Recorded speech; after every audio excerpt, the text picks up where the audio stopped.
So if you're dying like this again and again and again, then you have come to the right place.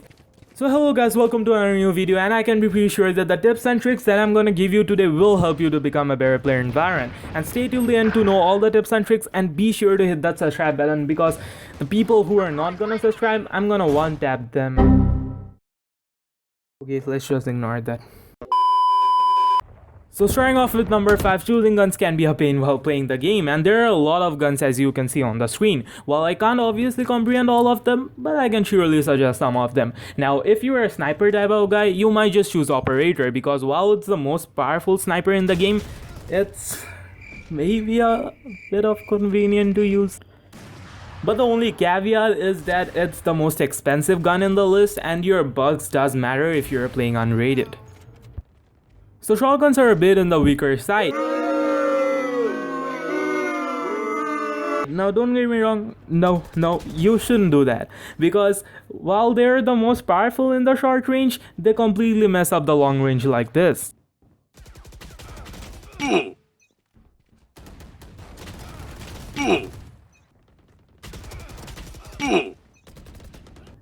But if you're still willing to use one, then my suggestion will be using Judge, because it has the most bullets at a reload, and it does also have some range, not to mention. And the last 3 guns that I'm gonna suggest are Phantom, Ares and Odin. Now the last 2 of them are machine guns with a high firing rate, and the only caveat in them is that both of the guns will slow you down if you're fast. But well, they will slow you down. But if you're looking for all-in-one gun, then I might suggest Phantom as your pick, cause it's outstanding in both the close and long range, and the firing rate is decent, and most importantly, all of this doesn't compromise your speed. So choose Phantom, noobs. And down to number 4 is starting with the current game mode. Now it's completely fine if you don't understand what the f I'm talking about, but you will get to know it in a second. So if you're a noob or a so-called beginner, then I will suggest you to play death matches. Why? Because it has no complications. You don't have any spike to plant, nor you do have anything to defend, nor do you obviously have powers. The only thing you can concentrate on is your shooting. Obviously, if you're bad, well, not like me, duh, I'm giving you a tutorial. So coming on number 3 is that while you're shooting, try to stand still. I know you're clicking out of the video right now, so stop.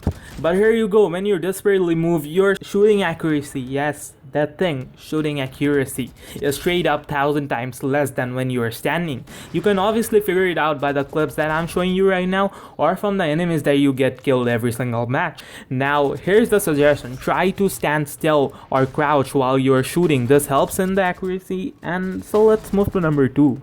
And down to number 2 is that you must change that default crosshair, because it's terrible. Now you will see all the Twitch streamers using their own custom crosshair, and now that's not for showing, that actually helps. Currently I'm using something like this with a big center dot, which helps shooting accurately over a long range. You can create your own according to your preferences by going to crosshair in the settings, but if you like my one, my setting will be down in the description.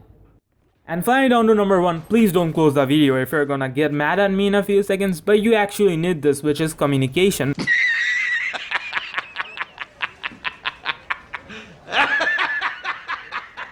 Now I know you have heard this 1000 times, so did I, but if you are playing unrated with a friend, that will go quite better than a match which you played with some stranger who you didn't even call for a freaking help when you actually needed it. So communication equals to a win. Or not, maybe sometimes.